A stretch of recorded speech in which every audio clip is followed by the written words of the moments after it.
Hi everyone, so welcome to my series on narcissism. By popular request, you guys were in alignment with this and you resonated with the message. So here it is. I'm going to be doing this series on narcissism and I'm going to start every video with a quote. So the first quote for today is by Brene Brown and it says, "Only when we are brave enough to explore the darkness will we discover the infinite power of our light." This is a reminder that all the trauma and the negative experiences that we've gone through, there is light in them. It's very hard for us to be vulnerable. It's not something that we like to look back on because obviously it was a point in our lives that maybe was painful or traumatic.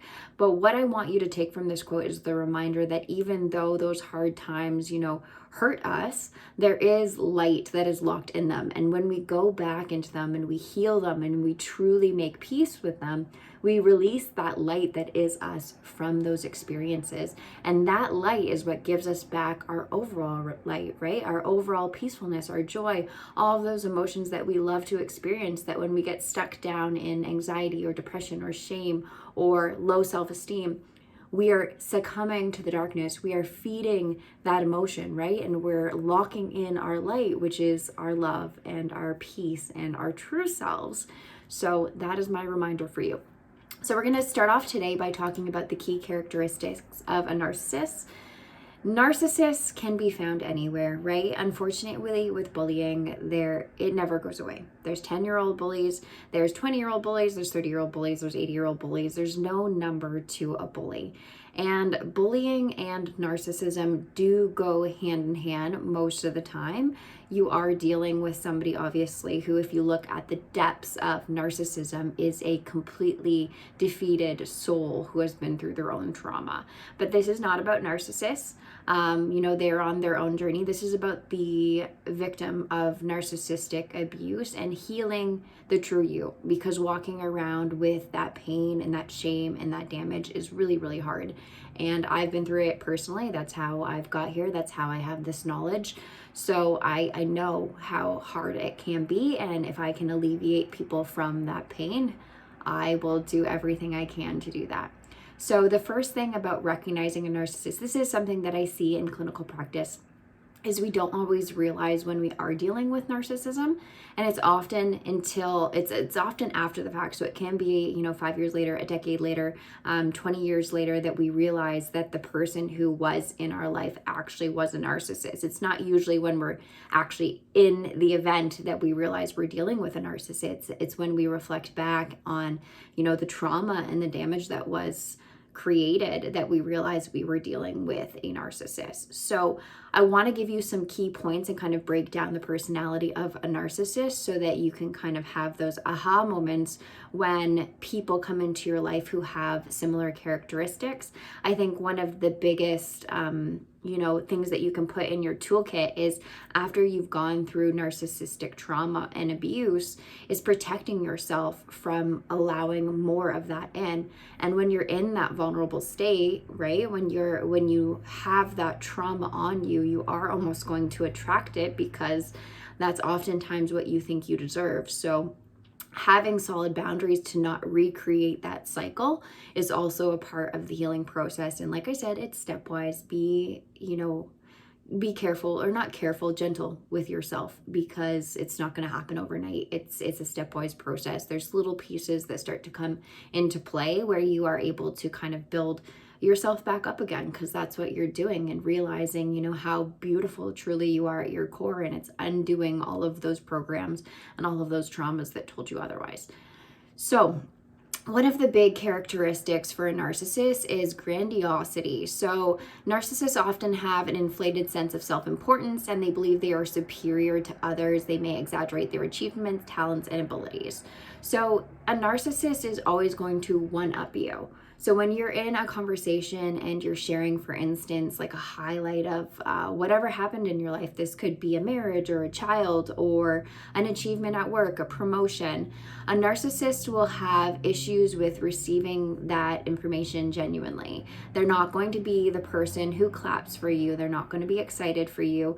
They're going to try and better themselves in reference to you. So with a narcissist, they always need to feel superior to the people in their lives. So the way that they do that is they will have a way of putting you down. So it can be through, negative self-talk or jokes. They will do it through jokes. So they'll tell a joke, but it's a joke that actually puts you down. So it could be something that you're sensitive to. Like if you're sensitive about your weight, they could joke about your weight. So they think that they're being funny, but they're doing it in a way to create that distance between you, to put themselves at this superiority and to keep you at an inferiority, because narcissists need to feel like they are more important and that they are superior to people, because that's what they believe in their mind.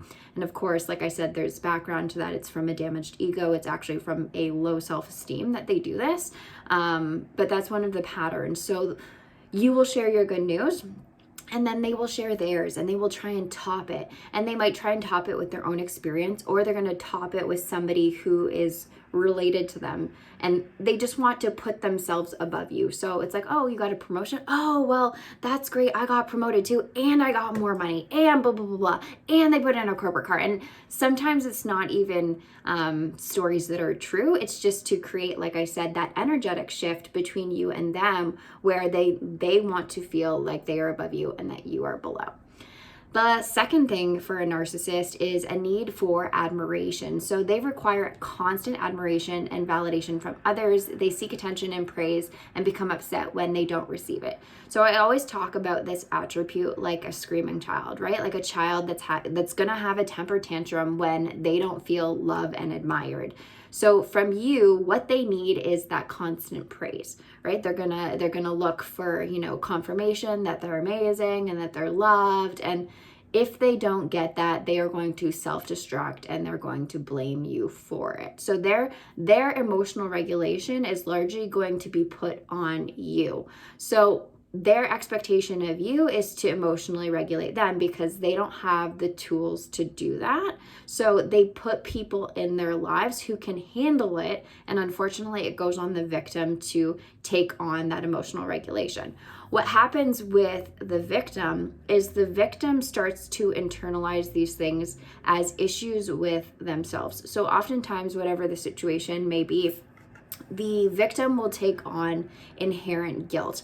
And one of the stories, or not stories, this actually happened, that I talk about narcissism with is, and I'm not going to tell you who was involved here, but what happened is I was going down the stairs and I slipped and I fell down the stairs and I hit the ground, and it actually really hurt. And what happened is the person reacted so negatively that it was my fault that I had fallen down the stairs. I had created this big, loud noise, and, I was in the wrong. So I remember that situation and I internalized, I felt guilty. I was like, wow, like I shouldn't have fallen down the stairs. I shouldn't have made that loud noise. Like I should be more careful. And that's where the victim goes, right? Because they're in this place where they genuinely self-evaluate. So a narcissist can't do that. A narcissist won't reflect on themselves, because then that requires them to take accountability for their actions. And if they have to take accountability for their actions, they have to confront that something's wrong with them. And a narcissist will not do that. Someone who is not narcissistic will take that accountability, will look at the situation, will look at the pros and cons, and will take accountability where they were at fault.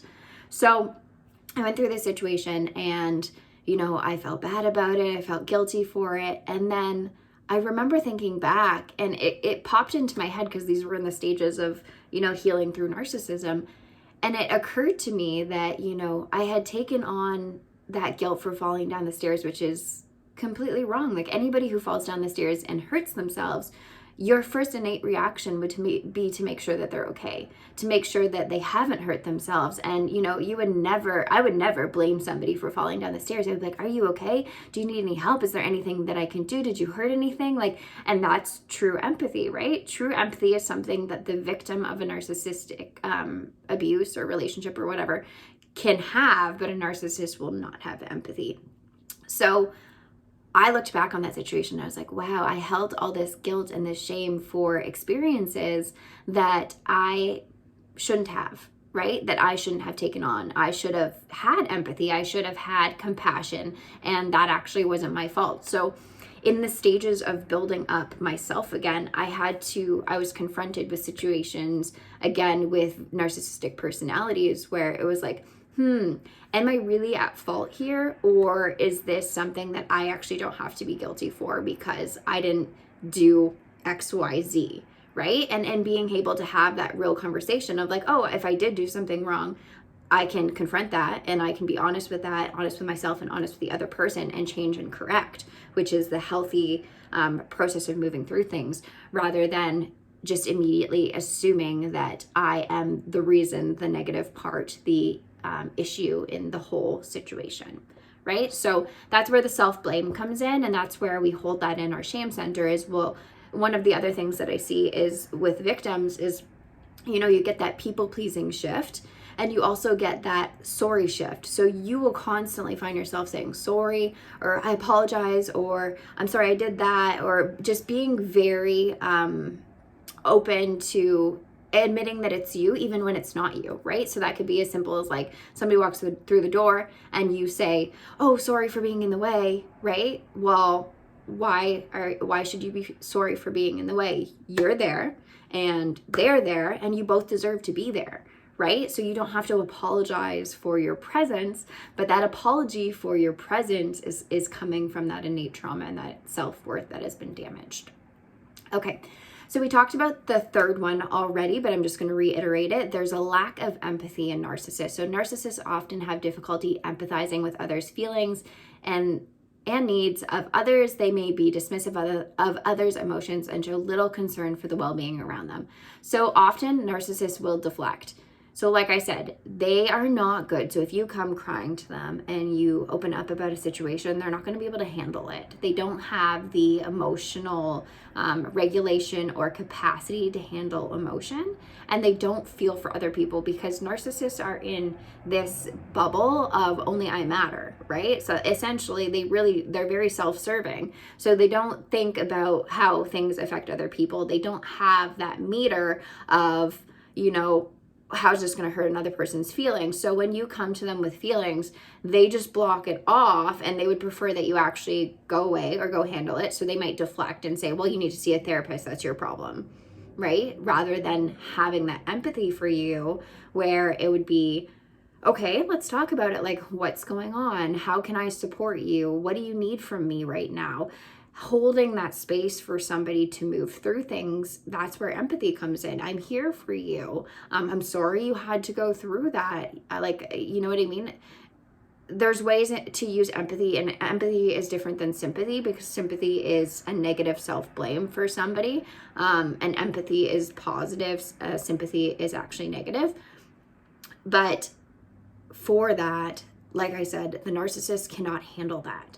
So they will deflect, and they will either get themselves out of the situation or put the situation back on you. So instead of handling it, it's your fault. That's a you problem. You can deal with that. Not my problem. So they lack in connection. And that's one thing you will see with them too. Their relationships and connections usually break down, because in any relationship, any friendship, any partnership, any parent, whatever, daughter, parent, father, or parent, son relationship, you need that connection to go both ways, right? And that's what a healthy relationship is. So when there is that lack of reciprocation, that's obviously there's a ticking time bomb on how long that relationship's going to last. Okay. So number 4 is manipulation. So narcissists may manipulate or exploit others to achieve their own goals. They can be skilled at using others for their own benefit and may engage in deceitful or controlling behavior.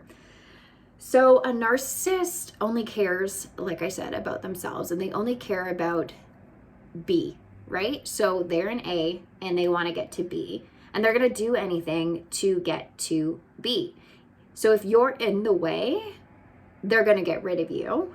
And if you are going to help them get there, then they're going to use you. So narcissists are very good at understanding who is usable and who is not. A narcissist will not attract somebody with strong boundaries, because somebody with strong boundaries will know their worth and will not allow themselves to be used, right? So narcissists are very strategic on knowing the type of people and the type of strategies that they can use on the people that will work. So From a manipulative perspective, this may be, I mean, like if you're working with a boss, for instance, who's a narcissist and very self-serving, I've also been through this, where they really only care about themselves. So they're number one, whatever your needs are below them, they will reach out to you only when they need something. And then they're going to try and leverage your abilities to help them progress. So it's never about, so if we're looking at the corporate ladder, it's never about you moving up. It's never about you earning more money or you getting your career goals. It's never about you, developing yourself as a person and becoming better. It's always about how you can serve them, right? So it's how you play a piece in their puzzle, but not about how you yourself can grow. So a lot of people get stuck in that, especially in the corporate world, and they don't realize the difference between a healthy leader and an unhealthy leader. So a healthy leader is somebody who should cherish who you are, your gifts, and your being. They should want you to do better, and they want to help you move up, even if that means leaving or outgrowing them.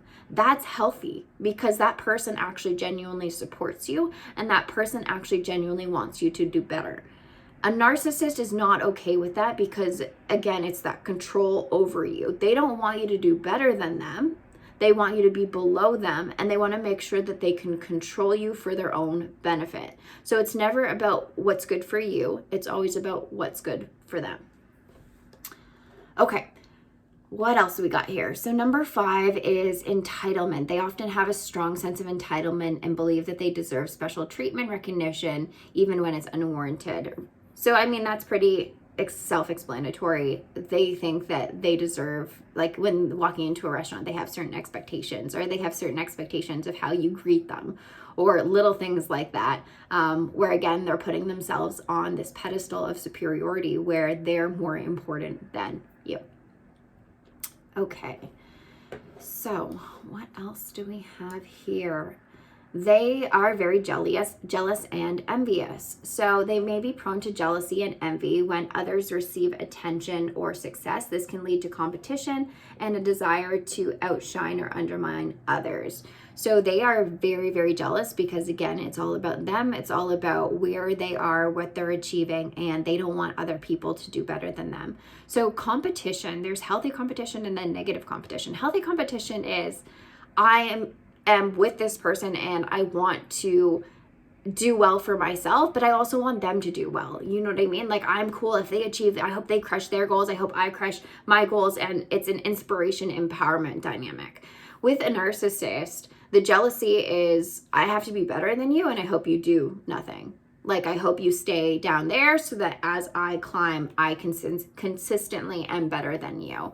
So for them, a narcissist is usually drawn to status as well as career development and success. So success is, again, how a narcissist uses that cycle of bringing it back to them, but also getting that admiration that we talked about and that approval from society, because deep down, a narcissist feels very little about themselves. So they're going to use success to validate their own feelings and their own experience to make them feel better than other people. Another thing about narcissists is the lack of accountability. So this one's really, really important. We did talk about this a little bit earlier, is narcissists may avoid taking responsibility for their actions and may not acknowledge the impact of their behaviors on others. So a narcissist cannot take accountability. You will never hear sorry. You will never hear reflection. They will never look back on something and say they shouldn't have done that. They do not have the emotional capacity to think it is ever them.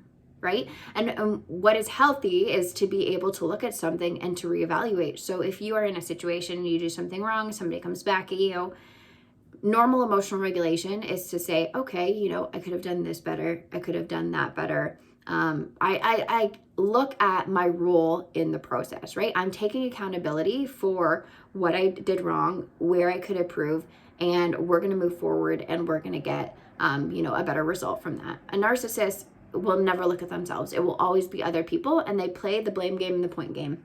So they always need somebody to blame, and they always need somebody to point at for their issues. But what's interesting is you will see the pattern in a narcissist's life, right? So in their own circle or whatever they're going through or whatever they're creating, there's always going to be somebody to blame.